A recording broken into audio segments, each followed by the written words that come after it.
Cool. Okay. Everybody good? Yeah, sounds good to me. You guys sound really good to me, so that's nice. Okay. Actually, keep talking, Tommy. Let me just make sure your audio gets. Once upon a time, there was two guys in a room together in Corona during the coronavirus. Okay. You're a fool.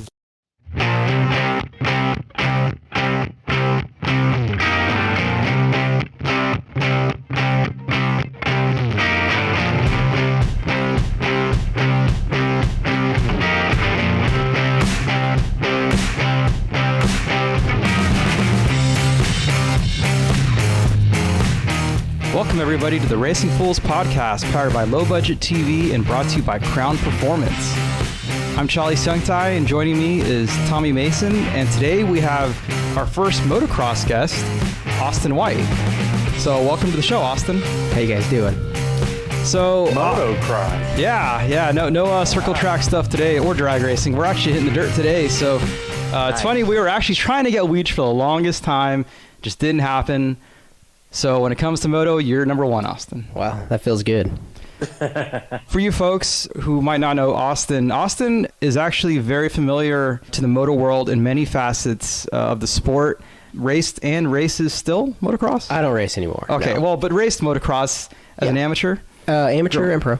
Okay, amateur and pro. So, and now today works in the industry as both a track promoter and owner, or? My family owns it. Okay. Yeah. But you do run races. You are familiar with running a track, and we'll get into that. As well as on the media side, very accomplished videographer. That's actually how I know you, through Ryan King. We've worked together several times. Very good at what he does. And you've probably seen a lot of his stuff and just didn't know that you were watching a lot of his stuff. So very pleased to have Austin. He's a guy that knows a lot, and I do value his opinions. We actually agree on a lot of stuff, so that's good. And we'll talk about it. So welcome to the show, Austin. And want to add any more to your little intro to let people know who you are? Man, I feel like you just gave my life story. Is there even going to be any good questions after this? Oh, yeah. No, we'll have good questions. No, I honestly, I don't think there's much more to add to it. You're pretty spot on. I mean, there's obviously fine details of each one of those things that can explain more. But I mean, besides that, that's pretty much, that's right on the point. Well, I guess let's just start at the beginning. So you said your parents own a track. Tell us what track, where it's at, and did you pretty much just grow up into motocross? I did grow up into motocross. My family has always been in motocross. They used to be a private garment. Like, they made t-shirts for Kawasaki, KTM, Yamaha, Honda, everyone like that in the industry. And then they transitioned to running races, and then they transitioned to owning their own track. So they got that when I was 16 years old. And, since then I've always, like, from when I was born, I always rode. It was about it. But when the track, that's when, you're kind of like, this is the only business that you're a part of, right? Mm-hmm. You eat, sleep, and breathe motocross at that point. So you said that they got that track when you were 16? Yes. But you'd been racing before that. Oh, yeah. About right then, I had won a few amateur titles and things like that. I was very, like, deep into it. We definitely were spending way too much money into motocross at that time. So what time period did you get started into racing? I was racing probably when I was like 12 years old. That's when I would consider that not the usual, just like local, here and there races. That was actually going to like amateur nationals and kind of going after more of the dream. Just out of curiosity, when you say you guys dumped a lot of money into it, just to give people perspective, what's your definition of a lot? Uh-oh, I happened to lose headphones. Uh-oh. I don't know if... See, that's really expensive. Oh, started to come back. Oh, maybe it's that wire. Oh, there we go. Maybe I just had to. Maybe it was loose. I just kind of shook it a little bit. So typical. Yeah, typical low budget. Yeah. Nah, it's okay. Sorry. Yeah. I could hear a little bit. Would you want to say the question again? Oh, so you mentioned like you guys probably spent. Or you spent a lot of money in racing. Just to give people perspective, what was a lot? I don't know the exact number at that time. Okay. Probably, I mean, we got bit by the bug really bad. It was just going to the races in a van with like a bike to 6 bikes, Oh, yeah. diesel pusher motorhome, trailer. I mean, obviously we were going to the races and working, so it made a little bit of sense to have a nicer rig when you're on the road that long. And we were selling t-shirts. We were doing like the event t-shirts, and then my dad would help like promote a lot of the big races. So it made a little bit of sense, but let's be honest, it didn't make that type of sense. Well, I think most people listening to the podcast are people in racing or racing fans, and I think anybody in racing would tell you that racing doesn't really make sense. We just do it because we like it. So, and we hope to be able to, survive. Economics never really work out in the term of racing conversation. But I'm gonna jump in right here because obviously your parents had been creating and selling apparel and T-shirts and whatnot, and then of course they had to find a way to help you out in motocross and everything else. So, what was race day like? I can imagine it was probably all over the place, right? It was very complicated. Yeah, especially when it goes from, I mean, in the beginning it was easier when he was just working the races to when you're running the races. I mean, it went from having a dad to really I didn't have a dad at the races because people would be like, oh, he's going to tell his son when the gate's going to drop, or he's going to come over and tell his kid where the cheater line is in the back, and it was always things like that. Growing up was kind of the moral of the story. It was like, shit. But looking back on it now, the way that my career's kind of like unfolded, I feel like it gave me a good insight to what a lot of people deal with in different, paths of life. So when you were racing, I take it this is probably the mid 2000s, maybe, or early. This is the 4-stroke era already. Well, I rode 125s. Okay. We had YZ 125s for about a year and a half, but that's right when like the new Honda 250F came out, and it was that was the bike to have. That bike was so sick. So you did get a taste of the 2-strokes before moving on, and I know this is maybe beating a dead horse, and we've seen it on Vital all the time, but do you like that it's 4-strokes now? I know it was probably inevitable, but I mean, was that a good thing or a bad thing, or was it just sort of that's just the way it is? It was going to happen, and adapt or die. I don't know. I think adapt or die for sure, but there was definitely before fuel injected came in.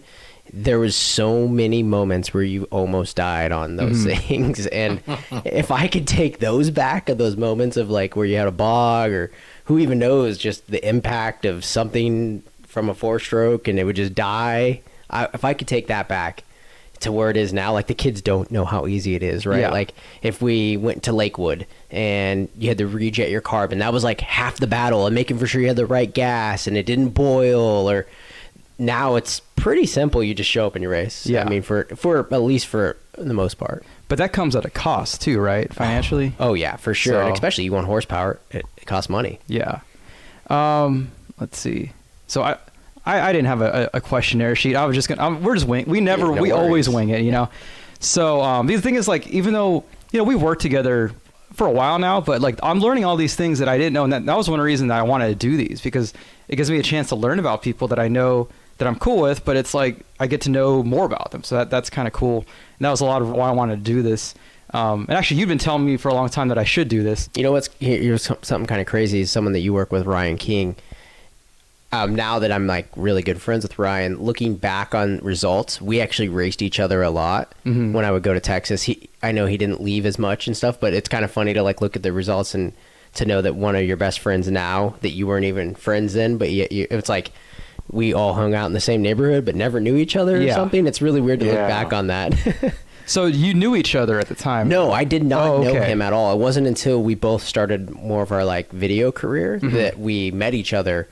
And when obviously him living here in Southern California and me being over here as well a lot, then it started to form, like we became friends. Actually, it was through another person, Michael Liebs. Oh yeah, yeah. I don't even know how you would say, like old ex-brother-in-law, I guess you would say. Okay. Yeah, ex-brother-in-law, but they were all living at the same house. And that was in Temecula, right? Yep, in Temecula, and it just somehow when their relationship broke, my relationship, me and Ryan became more and more friends. Yeah. So back to your racing days, Who's somebody that you lined up with that we would all know?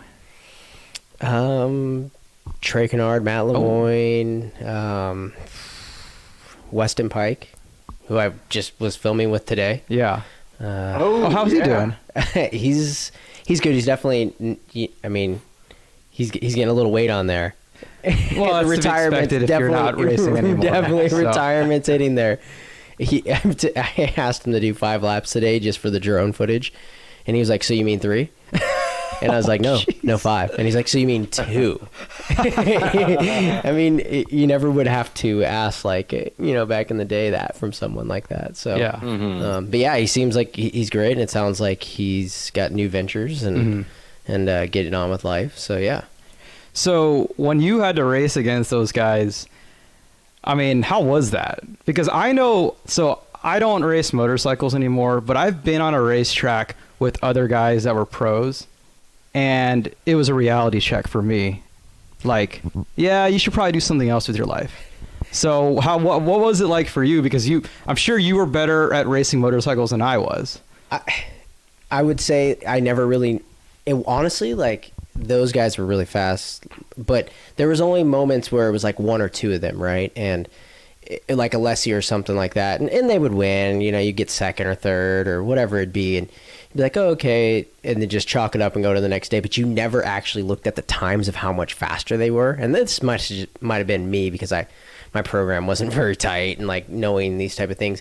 But until you actually went to like an outdoor national or something, and you actually seen each lap, and you'd be like, I remember coming in one time and I was like, "Fuck yeah, I was ripping." I don't know if we can cuss on this. No, yeah, say whatever you want. Cool. Yeah, like, Why the fuck not? Yeah, why the fuck not? And I looked at the times, and Chad Reed was 10 seconds a lap faster, and I'm like, "Dad, I don't even know where I would get 10 seconds a lap faster at. Like, could cut the track?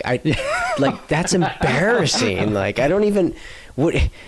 It's amazing when you go and look at those times, and you're like, "Holy shit! Like, what is he doing?" Like, yeah. That's like a whole quad section, and am I just singling it? I don't know what you don't really notice it. I think when you're much of an amateur, right? It'd be like a 5-lap moto, and the guy, you could still maybe see him, or he pulled away, right? And this 10 seconds a lap, like, what the fuck? Yeah, So as far as that, like racing them younger, growing up, and obviously like you have different little things with each person, maybe a little drama here or not drama, or you're friends with this one or whatever it is. But it helped when I got into video because I knew people, right? And then even now I still kind of know some of the amateurs, and then a lot of them are making, like, when I started because I did amateur motocross, doing all that. That's where I met Ryan. Is we would do like all the circuit and do all those races, and Justin Bogle was the kid that was like coming up through that, right? And you always know them, and so when they turn pro and they're still racing, Supercross and stuff, like, it made it easier to just go over there and be, "Hey, what's going on, Justin? I need to do this interview for Racer X," or whatever it is, right? And having that relationship was pretty cool. Bogle came from the same area as like Trey and the Hans. And, those Oklahoma boys. So yeah.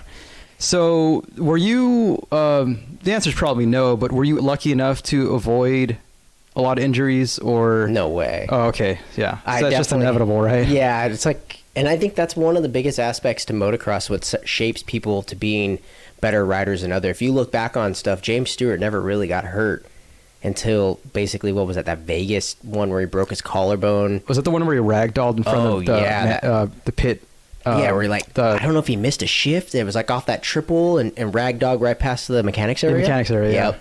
Yeah. So like, I think that shapes you for your professional career, or I guess would say career in it. Like, more injuries. There's obviously, the more injuries I got, it ticked off in my head like, whoa, okay, maybe I should back off. Do I really need to do this triple every lap? Do I? And that's not what you want when you're racing, right? Like, well, I remember Kevin Windham, before he hung it up, he was saying that he knew it was time when he would see a jump, and the old Kevin Windham would say, "I can do it," whereas Kevin Windham at that point was saying, "Do I have to do it?" Yeah. When you have those thoughts, you shouldn't be doing it. For sure. So I did the Kevin, after the day that he retired, I was working and did a lot of work for Feld. Feld sent me to stay with him for like a week and a half and just kind of collect the whole story. And he said that basically the night before that, he had envisioned himself getting paralyzed So that's why he was like, this is the time. Like, I need to hang it up, you know? Because that was a A2 or A3. I remember because, like, I didn't even know I was going to that race until the day of. And then I get there and everyone's like, hey, K-Dub's retiring. I'm like, oh, I get there. Like, so much for the retirement tour. Like, it's just done. Three races in. I think he basically only did like one lap of practice, pulled in, and was like, I'm not doing it. Yeah. Yeah. Wow. Yeah. It was definitely an eye opener. Yeah. You know? And that's what they say for most of the guys that go to retire is like, you see that fear, right? That's finally that moment where you're like, yeah, it outweighs, am I going to get hurt and I'm not going to be like having a life with my family or kids or whatever it is, compared to, am I going to make a lot of money tonight? Yeah. And luckily for Kevin, you know, let's face it, when he had those factory contracts, that was when the money was flowing. Yeah. And actually I heard he did very well with his Planet Fitness investments. So yeah, I think he had 2 or 3 of them. Yeah. So he didn't have to race. Whereas I know a lot of racers today in all kinds of racing, even NASCAR, they're not making as much as they used to. And like I was telling Tommy this, I knew that something was up when I remember seeing Bubba Wallace and Ryan Blaney driving from Phoenix to Fontana, or it might have been the other way around. And I'm like, why are you driving? Shouldn't you be like, this is the time when we remember like all the superstars having their own private jets.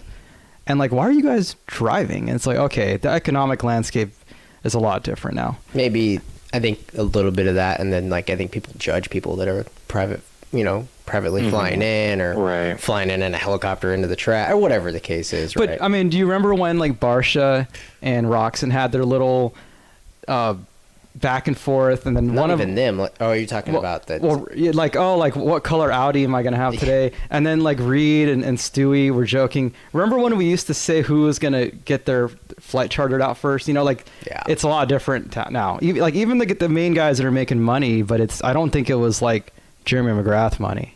I think because like now too, a lot of those people that are like a Tomac, right? He was in that 2008 struggle. I'm sure he's seen his family go through some stuff and was like, you know what? I can fly coach. Mm-hmm. What is it? You know, that's how much more money is it going to have? Because my career is going to be over at like, 27 30, maybe. Yeah. I don't even know, right? So, and it was different back in the day though. Like a James Stewart, I think probably seen people that would make a longer career. And same with Carmichael was probably real. Like if you think about it, that guy changed so much more than just the sense of. Like one training. With his money and training. Yeah. It was just like he changed a lot, and I think a lot of people look at it like, oh fuck, I can, if I pump really hard for these few years, I can make this money, and then in the end. But even though Carmichael still flies Southwest, middle row, still working. Yeah, still working, which you would think he has enough. Yeah. So at what point did you decide to stop, as you would say, chasing the dream? And how did you come to that decision, and how hard was it to make that decision? It was kind of crazy. So with my family, it was never even thought of that I would be doing anything else. I think for a while, I happened to break my wrist really bad. I had about 6 surgeries on it, and I still came back and was racing, but I never really did great after that. And it came to a moment where I was like, when I broke my wrist, I was taking pictures, and I had started a website called azdirt.com, and basically it was doing little reporting, learning stuff, and then it spiraled into Insider MX, and I was running 2 careers as an Insider MX and trying to be a racer, right? Like, and at Lakewood, the last outdoor national I did, I got paid more to take photos at it than I did for racing it. So it was like we came home from that, and I just remember it being, what do I do? Like I kind of wanted to stop driving around in a van and living at my parents' house. And it was definitely, my dad basically said, if I either quit racing, I'm kicked out, or I need to stay racing and he'll just back it some more. And so I went the wrong way, and my dad definitely was, I kicked out. I lived here in Corona chasing the dream in a little like motorhome trailer in someone's backyard for, like, it's kind of funny. I feel like I had more hardships as a, like, starting out the video career than I did for moto, right? Like, you always hear about those people who did whatever it took. Well, I did whatever it took to be a video guy, which seems kind of weird, roles reversed, right? Like, wouldn't you want to do it to be a professional motocrosser? I did it the other way because I just wanted to get away from it was just weird because when you grow up I feel like my whole life was based around like, cool, we're going to the track Thursday night, we're gonna ride, this is what it was. And like all of a sudden you're like, fuck, like I want to get out there and have a vehicle. I want to, man, why can't I buy this or buy that? And I want to be at home. I want to bring home chicks and things like that. So it was weird because instead of it being motocross and chasing that, it was me chasing videography and journalism and photography. Was racing still fun for you, or did you get to a point where you weren't? No way. Oh, it wasn't? Yeah, it was not fun. Oh, wow. Yeah. Because it was just like, for a little bit, the feeling of like, okay, it's scary. And then it was like every time you failed, you're like, like it hurt more to go out there because you knew that when you've won something, and then it's like that same feeling of you never know when to let go. And that's the same thing I feel like what Chad Reed's kind of going through. Mm-hmm. It's like you never know when to let go. It's like Carmichael was lucky to be like, all right, I'm out when I'm at the top. Yeah. But not very many people know when to do that. Like Dungy obviously did it, but he was a mentor with him. But like that type of thing is not really taught to you. Like I never thought I would just be a fucking gate filler and that I would suck like that. My parents, we never had that conversation. Yeah. They like, it was all win, and keep going, getting better. But when you're like, you can't even do good at that. And then you come home and you're like fighting guys who are just turning into the pro class, or maybe it's a hot B kid who's got like himself a factory ride and you're like, fuck, this kid's ripping on me. Your confidence is just so low. And you're like, it's embarrassing just to go out there and just get your ass handed to you every time and every little thing. And then you're like, you find yourself being very aggressive towards different things. And it just, I looking back on that, I definitely was like, fuck, I should have hung it up way earlier. Right. Like, but you don't know that. Like, how do you tell someone to be like, hey dude, like you suck? Friends would, not friends, or people would say things. I'd be like, oh, fuck you. You know, like you don't know, but yeah, I mean, it is what it is. Did you ever hear the story of Jason Thomas, how he knew when to hang it up? No. So his dad was running his pit board, and when somebody that they normally always beat either passed him or gapped him or ran a way faster lap, I guess his dad put his message was too slow, pull off. So not everybody gets that message. They have to sort of figure out on their own. But I could definitely, even though I didn't race as much as you, I wish it's so weird for me, like how, like you were saying, like your parents would push you to race and would back you, because I'm like, man, like Asian people don't get that, man. So it's such a contrast. I mean, the only thing Asian parents want their kids to do, besides Joe Shimoda, is and Kyle Larson, is you go to school and you become a doctor or something smart like that, and that's it. And like they'll push you and help you to do that, but everything else is like a waste of time to them. And that's why for me growing up, I wanted to go racing and I couldn't. I had to wait until I was in my 20s to get my shifter cart. And so like it's such a contrast, to the point where like when you were saying like I don't even have fun anymore, to me like it just sounds like such an impossible abstract occurrence. But I didn't have the I didn't grow up being at a racetrack every week, so I don't know what it's like to be burned out. I don't know what it's like to have to race injured or have to come off of an injury. So maybe in that regard my parents were trying to save me from that. I don't know. Or maybe they just didn't want me to go racing. I think they were helping you save some money and set you up for career life, right? Like, because I feel like a very rare statistic that, it could have simply went the other way, right? I could have got into drugs. I could have done something way, way, way worse than where I'm at now. Like, I got very, honestly, like, I don't really see too many of what went through for me, right? Mm-hmm. Like most of the people that I know that didn't make it, they're still trying to make it. Yeah. I'm like, holy shit. Like there's a kid, and nothing against him, but Devin Raper. Yes. And he races, and me and him raced. I always beat him, everything like that. And I'm sitting here and I'm also wondering like, so like, what's the end plan? It's really weird to watch those type of things. Like what is the end plan? Like, are you like expecting a factory ride? Like, do you have some money stashed away? Yeah. Because there's no way you're probably spending it all towards it. I think that's what happened at a certain point. Like, it was like, okay, so is there, what the fuck am I going to do? Like, and you probably at a younger age, because of your parents, probably put you at least on a route to have success. Well, actually, no. No? Well, so I had. It was very conflicted with me and my parents because I always wanted to go racing, and I think my dad would have liked to have helped me, but my mom's the one that made all the money, and so she said no, we're not. So, and I mean, I pretty much got forced to go to school, to college. Yeah, but I mean, like, it seems like that would set you up for a route of success, right? Like, it wasn't like my parents were I mean, I remember there being like, we don't give a shit if you turn in your schoolwork or not, right? Over, like, what world sees that that's a successful route, right? Yeah. Like, that'd be like a fucking driver who drives for Amazon. Fuck, I didn't finish my license. Yeah. I don't know that shit. No, they definitely instilled, hard work and work ethic, but that's just an Asian thing too, I think. So, because, it's like that whole Asian grading chart. You ever seen it? No. What? A stands for average, B is below average, C is can't eat dinner, D is like disowned, and F is find a new family or something like that. Really? So it's it's like the whole. Find a new family. Well, because the problem is, like, my siblings, like, my brother's like a computer engineer, and then my sister's a doctor.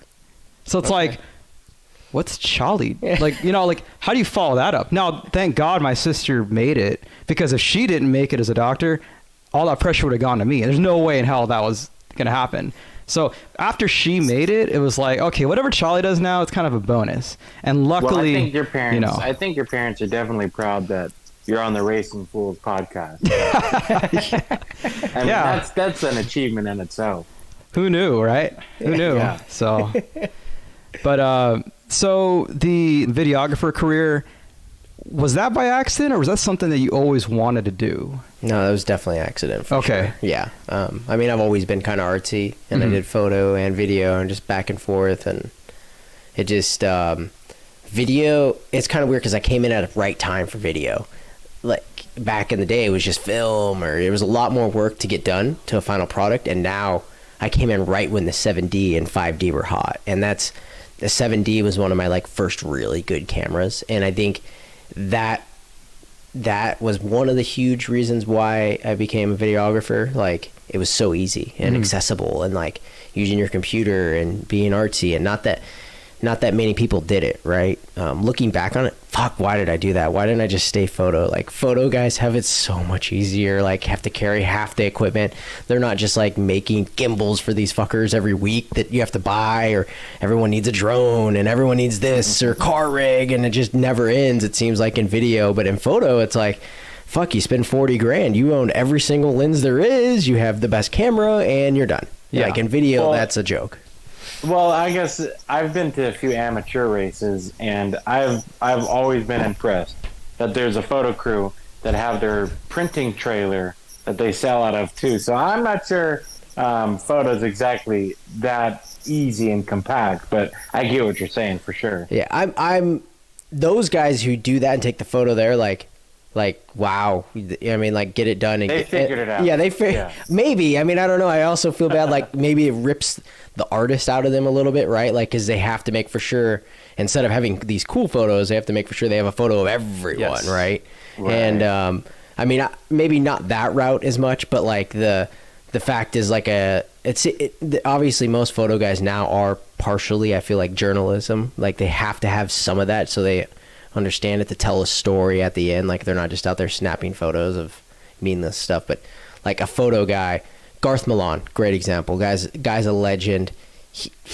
Just like comparing to what he's had to spend on equipment compared to anything I've had to spend, and to how much his day rate is to my day rate, right? Like, I'm like, holy shit, like, his day rate's pretty much around my day rate, but yet I'm over here, working with just spending on stupid amounts. Like, I could buy a house by now and like twice over maybe, so it's like, and then for like someone like him, it's not, he's I think now he just switched to Sony, but like, for example, he had the same 300 lens for 10 years and stuff like that. Hey guys, time to pay the bills. Here's a commercial. When performance matters most, the pros trust Crown Performance. Constructed from Teflon, Kevlar, and stainless steel, Crown Performance brake lines exceed all industry standards, will hold up against the harshest conditions, and provide ultimate stopping power, whether it's for the street or the track. We offer customized sizes and colors to fit any application. Visit crownperformance.com to learn more. crownperformance.com. crownperformance.com. So you made the switch to being a full-time videographer. Were you promoting yet at your parents' track, or did that happen later? So kind of like the timeline goes, I had Insider MX, and the reason why I really started pushing strong on Insider MX is because a lot of these companies would not hire me that were actually sponsors of mine, like Fox or Honda or anyone like that. They were just like, whatever, it's another burnt out kid that's not going to make it, right? So I had Insider MX, and I had to basically prove myself, it seemed like, to the whole industry. And that kind of ran its course. I started getting hired by more people, doing more videos and this and that. That ran its course. I turned that off. And from there, it was like, video was like my life. And then I started reconnecting more with my parents. Like, there was moments where maybe 3 years I didn't even like talk to my dad. My mom we had like communication, and it slowly worked coming back around. And the track was, I'll tell you, the track was a negative maker for multiple years for us. And it was so bad. My dad, basically his other company, which was printing the t-shirts, they ran it to the ground trying to keep the track afloat. And and it's like robbing from Peter to pay Paul. And there were so many years, and I had so much like hate for it, right? And things like that. And some success started coming around, and then like we just reconnected and just started. It was just like a slow progress, right? It was like, hey, help with this logo, and help with this, or do this, and it slowly just built to where it is now, where it's like honestly, there could be someone that could be their nonstop position doing what I do with the track. So Tommy, when Austin's talking about how that track was having a hard time, staying afloat, it kind of reminds me of the track that you work at.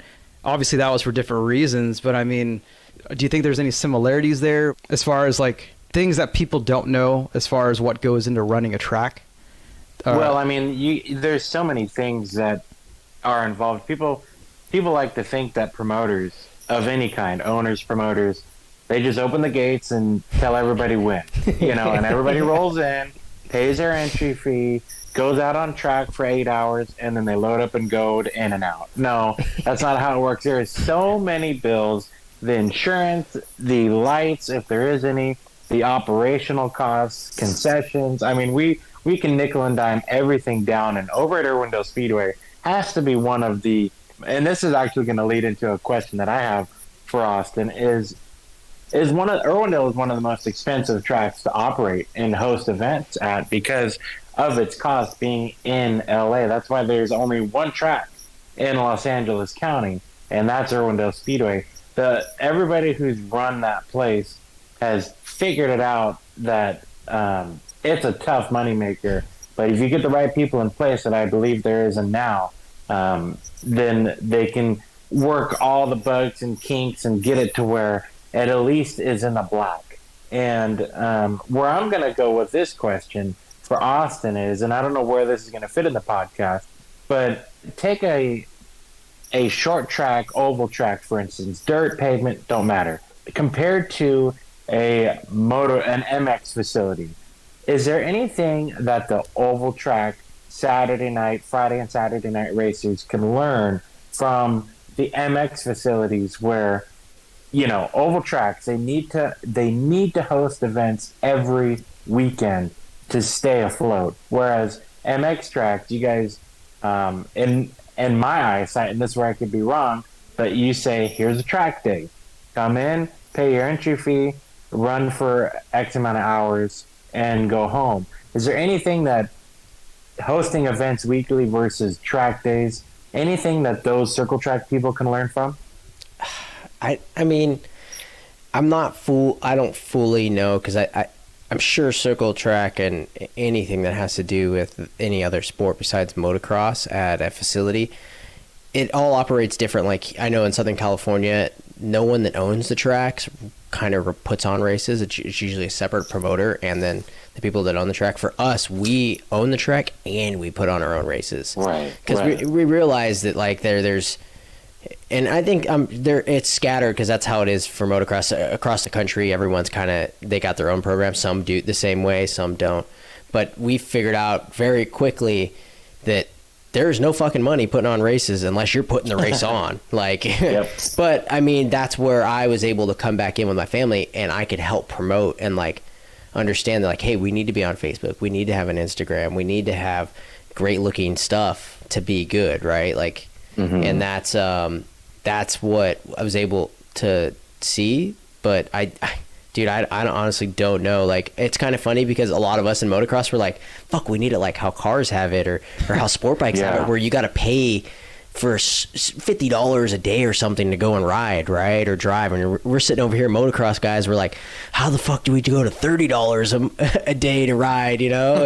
And these guys get, and it's funny because moto guys will come in and they'll be like, well, why aren't you open all day or on all night or whatever it is? And no one ever gets it. And they're like, dude, we're giving, it's like $30 to fucking ride here. And you think you own the place. Yeah. Like, Right. you come in, I think you would get shot if you went to any car facility, went there, took off your tires, threw them on the ground and left them, dumped your oil, and then just took off after you were done driving, right? Like a moto facility is always like, they show up, they can't even get the trash into the trash can for somehow, and you're like, what the fuck, you know? And they're mad at you that the J-John is not exact, or, you know, the Porta-John is not exactly clean the minute they used it, and you're like, okay, cool. And then you see that same guy is probably riding around the pits on his kid's fucking XR50 with no helmet, pulling wheelies, and then fucking comes skidding in and dumps the oil out of one of his bikes, and it just hits him digging a hole in your parking lot, and you're looking at him and you're like,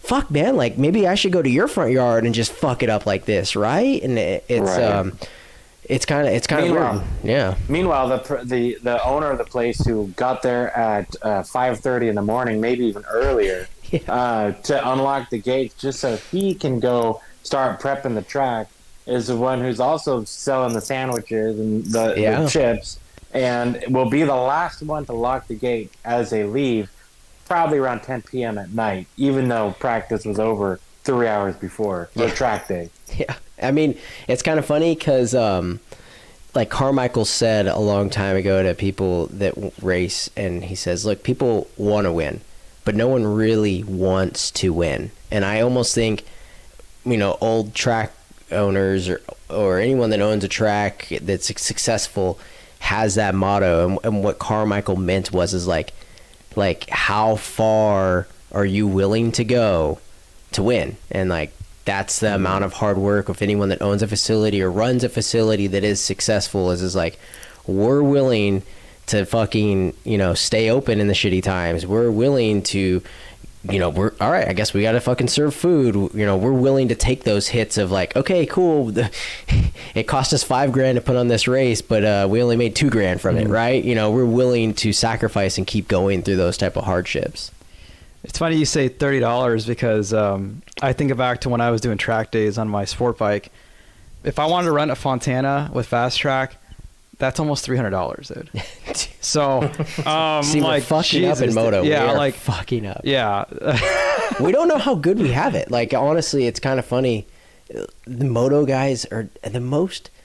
It is so weird. You've seen it on my thing. Oh yes. We that's why I was saying we generally agree on the same thing because we'll argue with the same idiots. But I could tell you one thing though, just when you think that one fan base couldn't get any stupider, the other fan base says, "Hold my beer." Yeah. Like I don't care if it's motocross, NASCAR, F1, IndyCar, MotoGP, it doesn't matter. Everybody is very irrational. Yeah. One reason is because they care a lot. They're very passionate.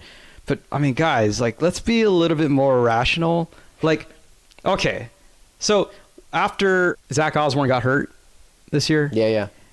I remember reading somebody put a comment saying, they need to have a riders union. They need to give these riders medical and insurance. And I'm like, I think you saw this comment. I'm like, I responded, if you are an insurance company who actually intends to stay in business, what fucking insurance company would ever insure, of all people, a motorcycle racer? Dude, like, and you actually, like, what, a lot of people are really good at telling others how to spend their money, this imaginary money that doesn't exist. Yeah. Case in point, like, even with Feld, I mean, we just saw this week with the whole coronavirus thing, Feld laid off 90% of its workforce. And if that doesn't tell you how fragile exactly Supercross is, or racing. I mean, even COTA, Circuit of the Americas, they told half their staff, like, hey, we gotta let you go, because that's the thing, right? So these people who are allegedly just printing money, allegedly, they have one situation like this and they can't even withstand it. I mean, NASCAR basically told their employees, you're getting a 20% pay cut. Like, nobody's immune to this. You know, when you sent me that text message and I hadn't seen anything, we were in BF fucking E, and someone in the group, I told them that, and they're like, oh, I could see that. They're just worried about money. And I'm like, yeah, why would they not be worried about money? Yeah. Who the fuck goes into business not to make money? Yeah. Yeah. I mean, obviously they figured out that they're fucking losing money, so that's probably why they got fired. Well, and the person, I still try to, like, they were just like, oh, well, Supercross is motherfuckers, and you're just like, I don't get it, man. Like, well, your I don't job think is in this. Yeah, I don't think, like, they see, it's kind of like seeing gross income but not seeing net. It's like you see, like, oh, they sold X amount of tickets at X amount of dollars, so they made X amount of money. Like, okay, that's all good, but did you look at how much it costs to rent the stadium? Did you see how much it costs to staff the event, to pay for the insurance, to promote, to, like, that's not free. Yeah. To even just to build the damn track, like, that costs money. Obviously they're making money. No, there's no doubt. Like you said, like, if you weren't making money, they wouldn't be doing it. But I don't think they're explained to some guy today how monster trucks, monster trucks. Oh yeah, is the only reason Supercross is in business, and that there is 8 different monster truck events going on at one weekend. And one weekend. And I explained it to him, and he was like, oh, so there's like 8 trucks at the thing. I'm like, no, 8 separate events. There's 8 gravedigger trucks that are racing at one time in a weekend. And he looked at me like, who the fuck goes to that? And I'm like, well, whoever is what's paying for Supercross. Yeah. So you need to stop thinking that Supercross is like this insane entity that's making massive amounts of money, because if it is, I've never fucking seen it. And if it is, I don't know where it's going. It's teleporting to another world. Yeah. Yeah. I mean, it's paying for the monster trucks, maybe. Yeah. But like, we could have a riders union, and we could have insurance for everyone. So, but that being said, then Feld needs to own every single team. Yeah. There needs to be no more outdoors, and all the riders will be just working as employees. Oh, and if you're complaining about ticket prices now, dude, so it's never going to happen. It won't work that way. Oh, trust us. We saw in the 60s when NASCAR one driver tried to make a union, and he got blackballed the rest of his career. It wouldn't even matter. Like, let him try to make a union, but like, I don't know. Like, the problem is you couldn't even get all those guys to work together. Dude, if you're a freaking 20th place guy, you're not going to want the same thing that Ken Roxon wants. Yeah. And when Ken Roxon comes to you and says, like, hey, we're not lining up tonight, kind of like Vegas 95 when the lights went out. Yeah.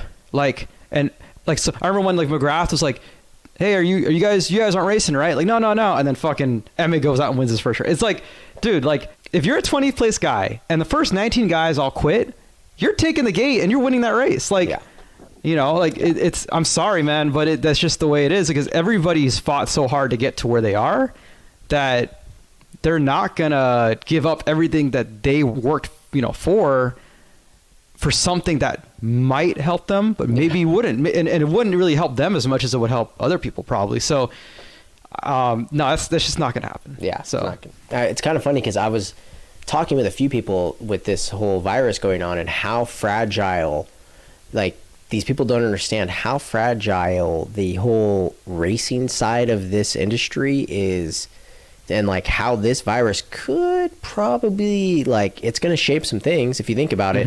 Supercross is, I mean, going to start up in the middle of football season.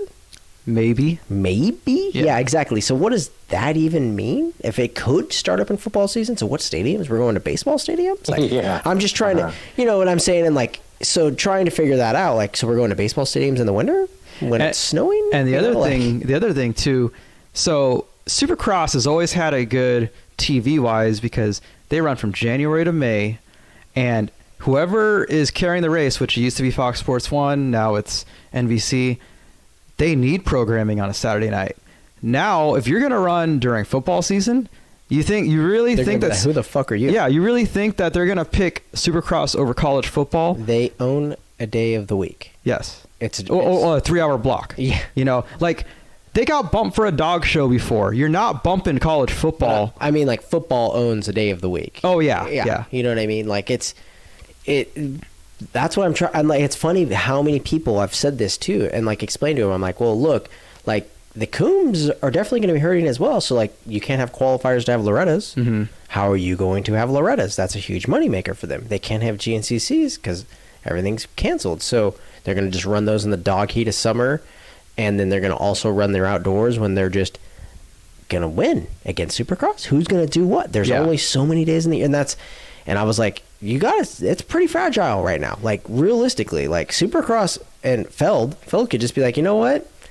We're just skipping it this year. Yeah, we might even not even come back next year because, like, to them, we'll fucking just sell that shit off. Maybe we'll repurpose that to Monster Jam because Monster Jam is a moneymaker. So, and guess what? If Feld sells Supercross, you really think Feld's going to let the new Supercross series take all the stadiums that they have a monopoly on? No fucking way. I know. It was funny because I don't know if you guys listen to Pulp MX much, but I was listening to, and they had Astafan on there, who is Ken Roxensing, and he said, he pulled back the books and he's real cocky. Oh, we could change this sport and we can run it and this and that. And he pulls back and he says how much money they were making and it was stupid amounts of money and that he would do it differently.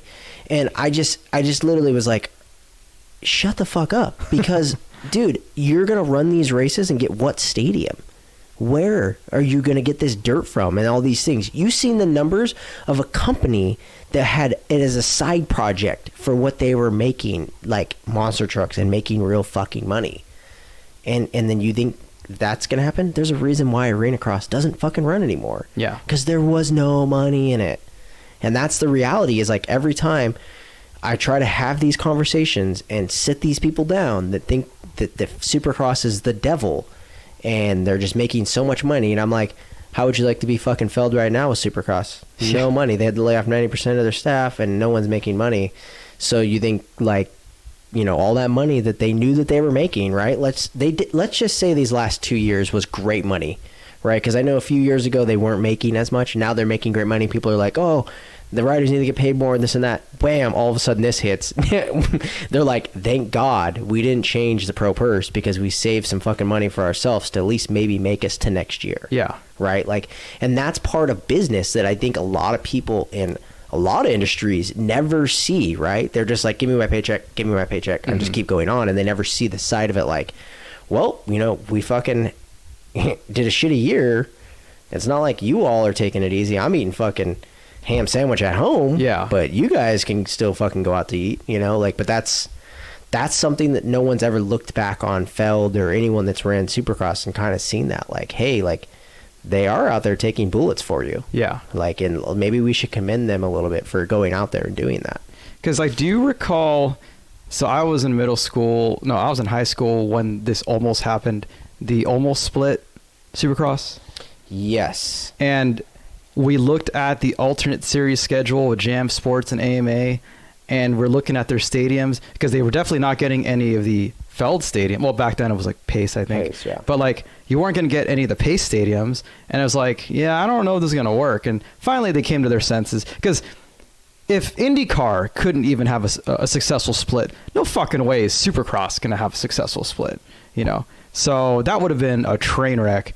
But that's also the reason why we have FIM now too, but that's a different story. But I feel like this is why our sport is as much as a train wreck it is, even though it's doing great besides this going on. But is because we are split with an outdoors and supercross, right? Like, it's not like if you watch F1, they're just like, oh, cool, we're going to do an off-road track now. Yeah, it's not like it's two different series, yeah. Right? So, yeah. And I think that makes it a complicated situation, and I have nothing but love for what the Coombses have done for this sport and things like that, but I think it's maybe time, and it's ran its fucking, the ship, you know, to fucking ground, because maybe we need to do like a 3 to 6 race rounds that are just outdoors for fun, and let Supercross go on to be something bigger. And for me, in my head, I feel like maybe that could solve issues with everyone wanting to make more money towards in the sport. Like, everyone's like, oh, they're not making enough money, or there's not enough money. Well, maybe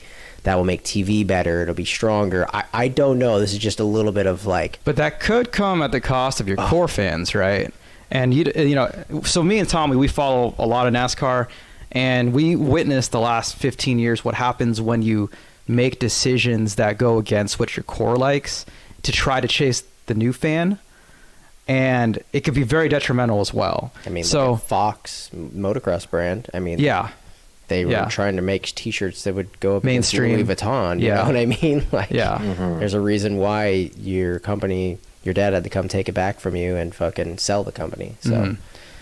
So, but yeah, I totally get what you're saying. Like, it's definitely a risk, right? But like, I've kind of seen the numbers of outdoors and like what's really going on there, and the money, and how they're basically fucking fighting over $20,000 at moments, you know, and you're just like, holy shit. Like, I know Feld's not fighting over that type of money at Supercross, so maybe that's why the level. I'm just saying, like, people, Supercross can always say, oh, well, outdoors hasn't raised their pro purse, right? Or whatever it is. They could say, oh, well, outdoors didn't do this, outdoors didn't do that, so we don't have to. But if outdoors is down to like some type of Triple Crown thing that's like special, I don't even know when, right? Because I know that Feld has made multiple offers to buy outdoors from the Coombs, and they've said no.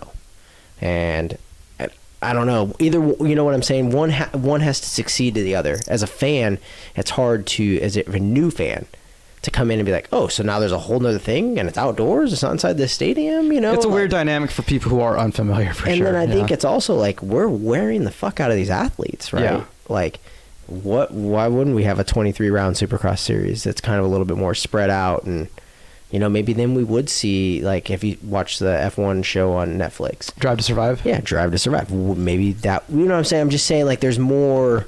Right now, if you're fucking Red Bull and you're doing the series that they do, Moto Spy, you're also basically kicking yourself in the face, because you're doing a whole story on Supercross. You're really just feeding the people that are inside of it, right? No one's watching Moto Spy and being like, fuck yeah, I want to watch motocross or Supercross.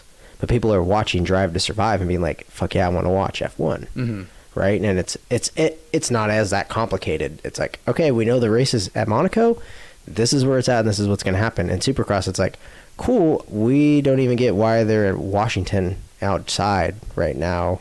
It's you know what I'm saying? There's more for you to have to learn, and then if you have to make someone learn it, fuck, we can barely get these guys to understand track prices. One thing too about purses, though, I want to revisit is, from what I could recall, you know, I follow a lot of road racing too, but I don't think purses were ever really a thing in motorcycle racing as far as like your main source of income.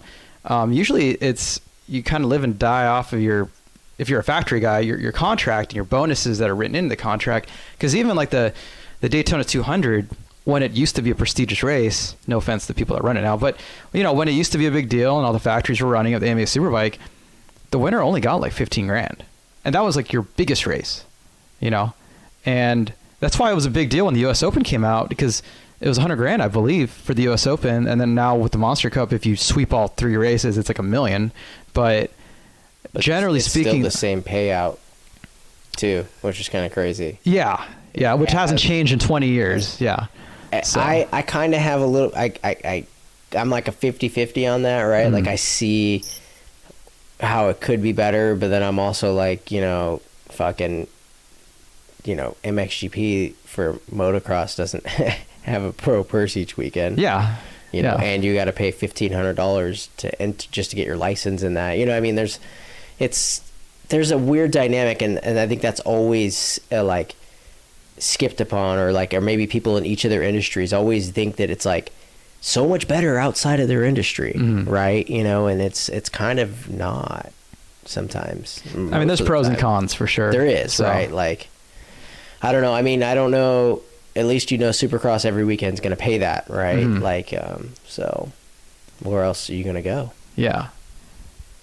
So, stay in school. See, that's why I say, I mean, maybe your parents were at least setting you up for a better route of like, for me, I only had one job. It was going to either be a fucking flagger or, you know, be a racer, right? And that's the thing. At least maybe you had some more open doors.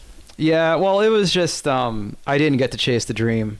But luckily it worked out because of where I'm at now. But, you know, if it didn't, you know, a lot of things would be different. And so, but yeah, let's see, we've had you for like almost an hour now, so I don't want to keep it for too much longer. But I did want to touch on back to the track. You know, I don't even know if we ever actually mentioned the name of the track. It's Arizona Cycle Park. Okay, so obviously it's in Arizona. Yep. I know that every year you have a very big amateur event. Yeah, it's called the AZ Open. It used to be called the Amateur Open.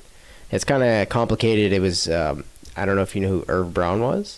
He was an announcer, right? Yeah, he was an announcer, pretty famous announcer. Actually, doesn't Mathis make fun of him a lot? Yeah, I mean, he's no longer alive. Oh, okay. But Irv would laugh. Okay. Believe me, Irv was a great guy, and we had started out basically having the race with him, and my parents are partners with him, and from there, it just turned to where there was people we had different views, right, of how we wanted racing, and we took it over, and from there, I mean, it was bad. There was maybe 150 entries at that time. Yeah. And this last year we had over 1,000, so it was good. So it's definitely I will tell you, I'm like, fuck, there's probably easier ways to make money. I haven't figured them out yet. Obviously, because I have this race, but like every year it's like all the people get there and you get to the first night, and I mean, who knows, someone will drive through the fucking fence because you shut the gate at fucking 11 o'clock, and they can't believe that they got there at 11:30, and your staff that has been working for like 4 days straight hasn't slept, and they just want at least 5 hours of sleep, and they can't believe you shut the gate, and they'll just like rip right through your gate, right? They'll just fucking hook their truck up and drive through it, and they go to their parking spot, and then security will tell them, and they'll be like, no, I didn't fucking do that. And you'll just be like, why am I putting this race on? Like, you're a fucking piece of shit, you know? And it's crazy. So it's definitely, it's cool. Like, it'd be easier to get rid of doing the race if it sucked. Yeah. But it's like successful, and you're like, fuck, each year it gets more and more successful, and you're like, fuck, like I need to do something else, because, or I need to have, I literally tell my parents, I'm like, why am I an only child? Like, I need a sister, or I need a brother, and I need them to help me with this, because my parents do great in what they do, right? But it's always me who's like gets ambitious, and I'm like, oh, well, we don't have this, or I'll go to some other event that's not in motocross, and I'll be like, oh, well, they got this cool thing, let's fucking do it at our race, like that's gonna be awesome. And you think about it, and then all of a sudden it's me executing it, me, if I can find some staff to work it to do that. And you're like, hey, so we're just gonna do a free beer tent, and it's gonna be until midnight each night, and you think it's great, but then when the race starts, you're like, fuck, like I've been up since 4 a.m. anyways, or chasing pit bikes around with some kid with no helmet, you know, or a drunk dad with a fucking cigarette hanging out wide open, pouring gas into something, right? And then all of a sudden the beer tent, you're like, fuck, now I got to run this because I don't have a staff member or someone that understands it. And I'm like, I need a brother or sister. It seemed like a good idea at the time. It seemed like a great idea in January. Yeah. And now it's December, and I have not slept for days. So one thing I want to touch on, because you've brought it up a couple times when people break the rules that they shouldn't be breaking, and it kind of relates to how fragile everything is and what we do, right? So sometimes people, they see rules and it's just a big nuisance.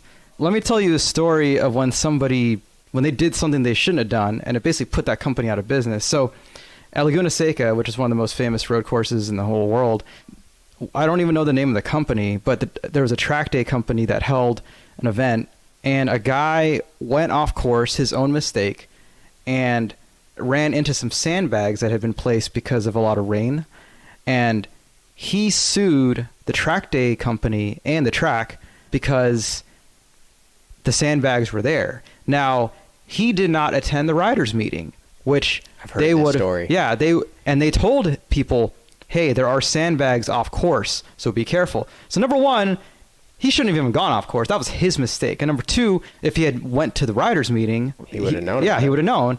And then now, who's the one that suffers? Well, that track day company is out of business, and every rider who played by the rules and wanted to run track days with that company, they're out of luck now too. And it just shows like these rules are in place for a reason, you know, because if something happens, insurance rates go up and liability, and it's just because if you don't have that rule saying you need to wear a helmet and that kid gets hurt, even if you do have that rule, you're still you're still in a vulnerable. It's like it's out of control. It's what's slowly destroying motocross, and obviously any type of sports venue that is not even state-owned ones, that they're fighting with people getting hurt at your venue and suing whatever they can, because that's like the number one thing to do these days, I guess, is to break your ankle and then blame everyone else for it. And there is some states though that have passed. It's an awesome thing that you can't sue and get any more than $300,000.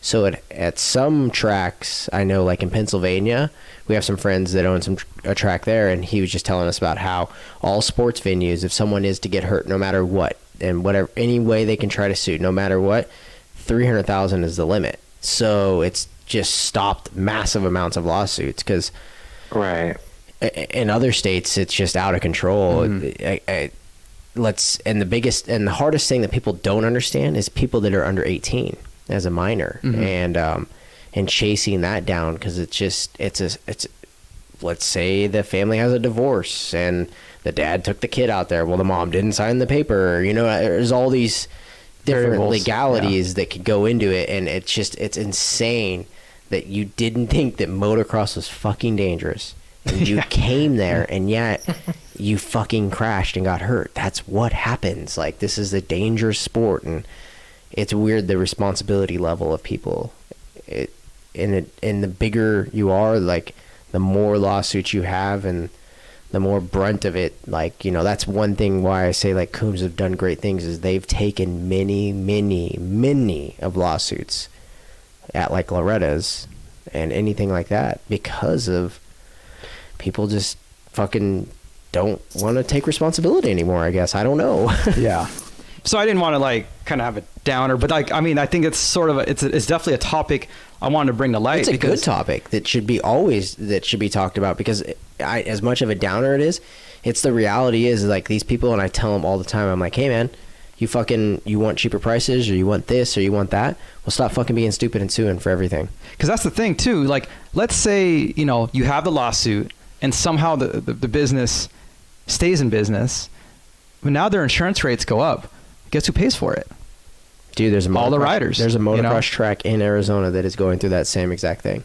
Their rates went up. The riders have to pay more. Yeah, and so one super person ruins it for everybody. You know, exactly. So. No, we try to tell them all the time. I'm like, hey man, put your helmet on when you're riding your pit bike with flip flops and fucking shorts, wide open, with a cigarette hanging out your mouth. Yeah. Like, I don't know how much more I could tell you not to be an idiot. Yeah. And then yet they turn around and you're the bad guy, and you're like, holy fuck, you just gave me $30 and you can just do whatever. I guess. I am so sorry. Give me 30. I will go to your yard and fuck it up. Okay. Right. You know, so it's well, crazy. I think too, I mean, it's worth mentioning that for these track owners and operators, it's a lot easier just to lock the gates and say, never again, I'm out.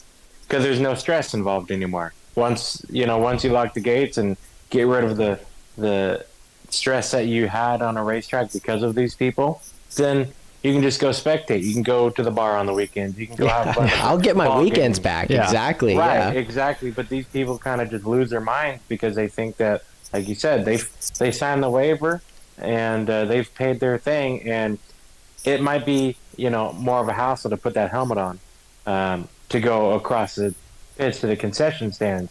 But by golly, you know, if they fall, it's going to be their other person. Yeah, it's your fault for sure. I mean, I've seen it where tracks have been open, or I'm sorry, they're closed, and then someone will be prepping the track, and someone sneaks on and lands into the tractor, and it's their fault. And it's like amazing, right? You know, I don't.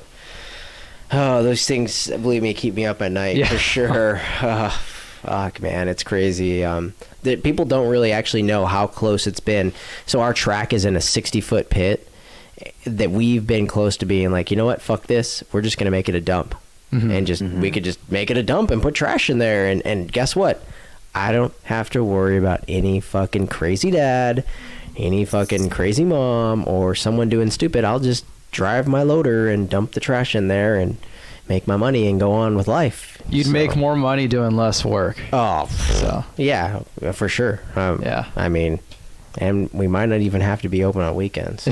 But I think, you know, you've got a very interesting story because you can talk about all this. You were a racer, you've done the media side, and you've also done the whole owning and promoting like you have. So you can really run the full circle on things, and you have a really good perspective on not only what it takes, but what's involved. And I think that's this is all stuff that people need to hear because everybody is guilty of it at one point, and you know, there's repercussions that can happen of it. And I think that this is all a great full circle moment. I wish we could let them all just listen to it then. Yeah. Well, hopefully, you know, the Racing Foolz podcast will just blow up and people can learn something. Yeah, right. I'm sure I'm probably fucking be held liable for something I said in this. So let's.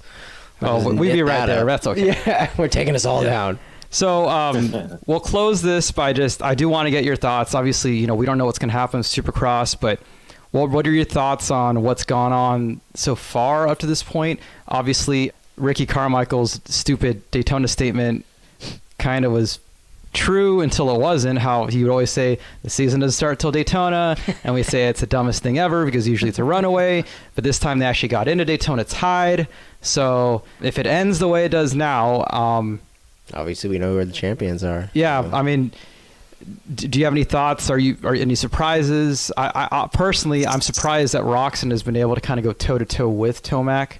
Well, on paper. On pace, Tomac's been the fastest guy, but he just gets shitty starts. But, you know, if you had told me going into Daytona that they'd be tied, I wouldn't have believed it.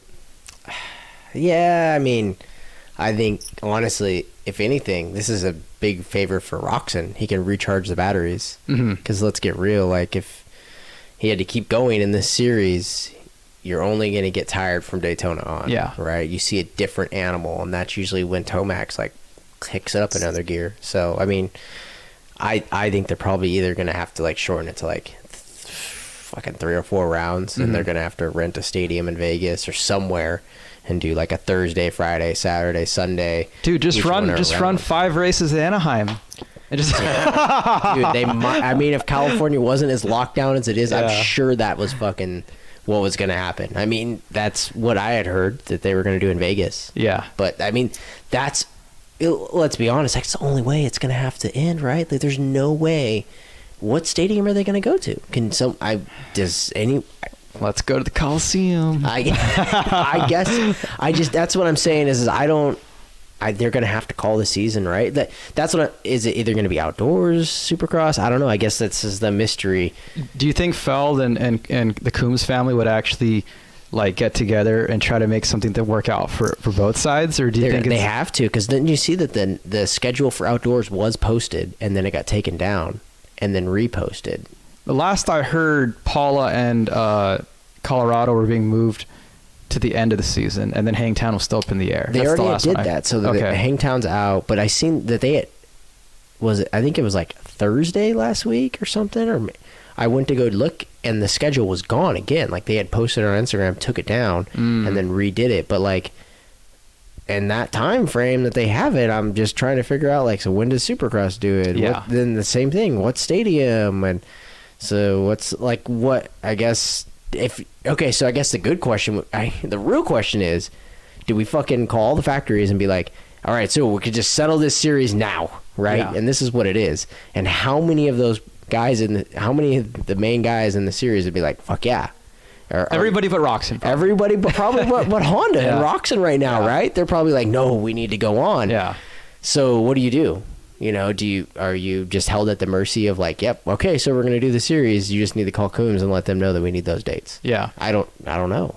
And the other thing too, and this maybe could change because of like provisions of unforeseen circumstances, but typically as soon as the last outdoor was run on the date that it was scheduled, like the riders could switch teams and they would usually debut at Monster Cup. Dude, I know. So that brings a whole new thing into it. So then obviously you even have like Savacci's going to be able to come back. All these guys that are injured right now are going to be back and ready. There's a lot of variables going into it, but my question still remains, when are they going to do this? And how? Like what stadium? What TV time? What? TV time, I think, honestly, is probably the smallest of it because realistically now with everyone on the Gold app. Not me. I was too cheap for that. Oh, come on. You're killing me. Hey, man, like. Hey, I don't. It's $60. I know when I hit you up, I was like, hey, so do you just want to order some pizza or something? We can eat it. And then you're like, no, dude, I'm saving money. And I'm like, holy fuck, like, how much cheaper can you get than pizza? Like. Well, the thing is, if Lamppost was open. You might have did that. I might have done it. You might have done it. Okay. But, all right. So next time, hopefully, when Lamppost is open, I hope to God Lamppost is open by next time. But I don't know, man. I mean, like, I already pay a cable bill, so it's like I don't want to pay for gold. I don't need to watch practice. Just show me the races. But are you near? I mean, I don't give a shit about that either. For me, I've noticed that, like, traveling so much, it was. I'll just stream on your phone, though. Yeah, but like some nights when the race wasn't going on live TV. Oh, then I'm just doing the old-fashioned timing and scoring. But I don't even have cable, so. Well, I do the old-fashioned timing and scoring, man. Minus the Supercross live commentary of Weege and Jim Hawley, but no. I just go to AMA Supercross results and just follow timing and scoring the old way. So I don't know. At least with the app, I can just see it when I want, and how I want. There's so many moments where I'll miss it. Yeah. And I can just watch it after. So I think the TV is the least of the worries. I think it's them finding the stadiums. And then, I mean, it's a contract year. Yeah. Cincerillo's up. Roxon's up. Tomac isn't up, right? Yeah, Tomac's not up. Yeah. So, I mean, fuck, what does that even mean? So what do you do as a team? It's fucking November and you're like, hey, we're going to just start the race series. Yeah. What? Like. Yeah. Wow. So then what does this also mean for like motocross to nations? Oh, I think you could pretty much count like that's not I think like I mean it might have been different too if we'd been winning in the last few years, but we haven't been. Yeah. So you know what? Let's just take a year off and figure out like our US situation. But that's what I'm saying, like those. So then also for those European supercrosses and shit like that, like, fuck, what are you going to do? Like, well, a lot of the guys that would run those, right, let's face it, they were the guys that probably weren't going to win anyway. So, if you're a Justin Brayton, like, let's see, finish the end of outdoors and supercross or go make money at Geneva. I'm going to Geneva to add to my legacy. Will those races even have enough money to do it? Like, True. That's what I'm saying. Like, there's a lot of variables right now. Like if all of a sudden they said on April 25th that we're good to go back racing, okay, we might have something here. But I mean, let's be honest, like is that going to happen? There's no way. I wouldn't bet on it. I wouldn't bet on it. So and if it goes all the way to the end of the year before we see any green flag or green lights. So put it this way, if all of racing, which means that all of sports and regular normal life got, basically we can't do anything for the whole year. If and when it does pick up again, there's probably gonna be a lot of companies that are not here anymore. That's so. I mean, so let's just say you're Feld right now, and they said, "Hey, cool, you can have Supercross, but you just can't have any fans." Yeah. So then, what the fuck? Like, that's what they're making their money a lot off of that. So it's like, I don't know. I mean, someone was telling me like the NBA now, since everything's canceled for the whole year, they lost like $22 billion. Is it officially canceled the whole year? That's what they said if they do cancel, this is the amount of money that they would lose. Oh no, I believe it. I mean, all those games. Yeah, that's what I'm saying. And then, so I mean, if that's how like really NBA could take that type of hit, like I'm just saying, like people do need to realize, can Feld and fucking Coombs take that type of hit? Yeah, like. I don't know. I Yeah. guess we're gonna find out. I don't know. And like, not just, I wasn't even thinking of just the promoters, but I was even thinking like, all the small little teams. like, or even if you're like Michael Lindsay right now, what are you thinking? You're like, Yeah. oh fuck! Like I just leveraged everything I had to do this team. Yeah. Like used his parents' money or something or whatever it is. But like, holy shit! Like, and now, so what do you even to him? I don't even know. You know what I mean? The teams, the brands, or like like if you're a goggle company, if you're a clothing company, but let's say you weren't like a super big one, and all the money you thought you were going to get, you're not getting anymore, Well, the good thing is tracks are still open and people are still riding. So that's like... It's promising. Yeah, that's like a promising thing. And I think that things until really, like, I guess unless it hits full crisis mode and we just shut everything down that we do, the fact is that like I'm saying the racing aspect, though, that is it's going to hit the hardest.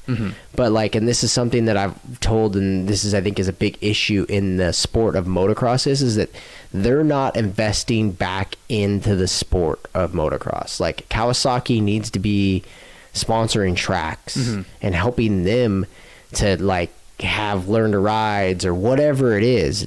Like, and I've sat there and had these conversations with people in different areas of the industry that have this power, and you're just like, yo, why are you putting millions into racing when you should be realistically worrying about give us a quarter of that towards our track and let us learn how to ride a dirt bike, because that's going to get people that are going to buy your product. Fucking Ken Roxon's not buying full price on a fucking Honda 450. Yeah. But the guy down the street who's got his kid into riding is like, fuck, I need a bike to ride with my kid. You know what I'm saying? And that's a huge thing through our industry that, like, realistically, like, I hate to say it, but tracks like my family's is what's keeping the industry going, not Supercross.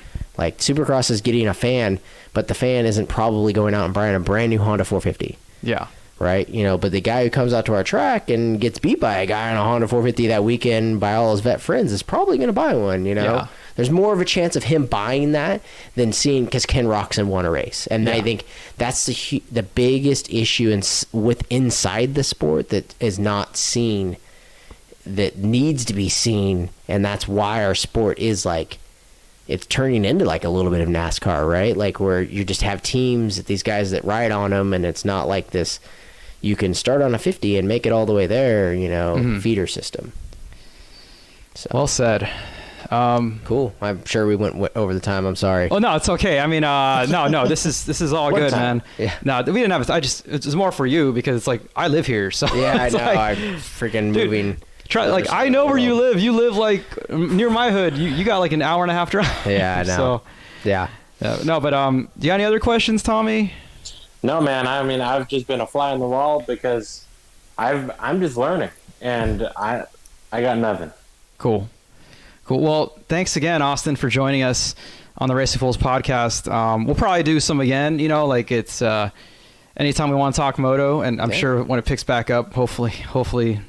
Yeah. Not thank too you long. guys for letting me come on here and get to tell you some of the bullshit. No, absolutely. Yeah. No, like you're, like I said, more about moto than we do, and we want to hear stories, So, thanks again for taking the time, and everybody listening, thanks for listening, and we'll see you next time on the Racing Foolz podcast, brought to you by Crown Performance.